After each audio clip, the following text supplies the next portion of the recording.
our real estate agent, Judy. Yes, we do have GPS, but that signal went out about 10 minutes ago. Now all we've got to rely on are these written directions. It's like living in the Stone Age. Well, Ethan wanted something out of the way. He's getting his wish. The worst part is that it's snowing.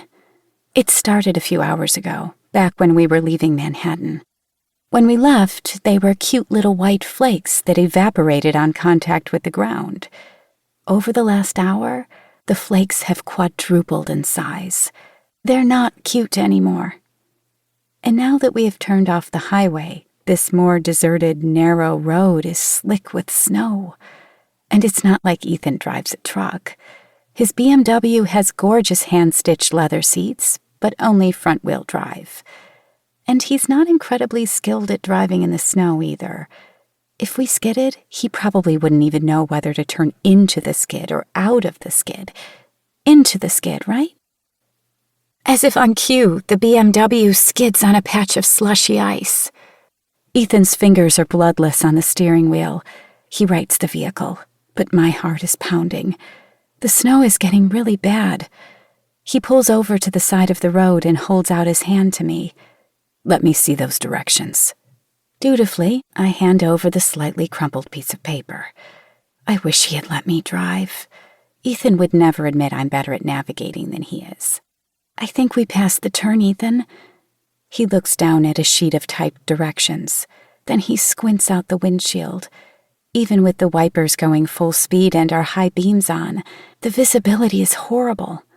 Now that the sun has dropped in the sky, we can only see about 10 feet ahead of us. Everything past that is pure white. No, I see how to get there. Are you sure? Instead of answering my question, he grumbles, You should have checked the weather before we got on the road. Maybe we should turn back? I press my hands between my knees. We can view the house another time. Like when there isn't a freaking blizzard raging outside the car. My husband whips his head around and glares at me like I've lost my mind. Tricia, we've been driving for almost 2 hours to get here. We're about 10 minutes away. And now you want to turn around and go home? That's another thing I've learned about Ethan in the 6 months since we've been married. Once he gets an idea in his head to do something, he does not back down until it's done. I suppose I could see it as a good thing. I wouldn't want to be married to a man who left a bunch of half-finished projects around the house. I'm still learning about Ethan. All my girlfriends scolded me for marrying him too quickly. We met in a coffee shop one day. I tripped and spilled my drink right next to his table, and he insisted on buying me a new one. It was one of those love-at-first-sight deals. When I saw him, I fell hard for his blonde hair streaked with even blonder strands. His blue eyes were the color of the sky on a clear day and rimmed with pale lashes. And his strong Roman nose kept him from being too pretty. When he smiled at me, I was a goner. We spent the next 6 hours together, sharing coffee. Then later that same evening, he took me out to dinner. That night, I broke up with my boyfriend of over a year, explaining apologetically that I had met the man I was going to marry. 9 months later, my coffee shop Romeo and I were married. 6 months later, we're moving out to the suburbs. Our entire relationship has been on fast forward. But so far, no regrets.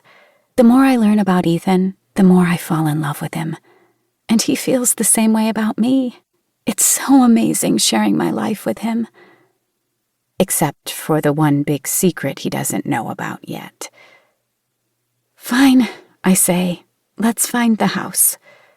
Ethan hands me the sheet of directions. He throws the BMW back into drive. I know exactly where to go. It's right up ahead. That remains to be seen.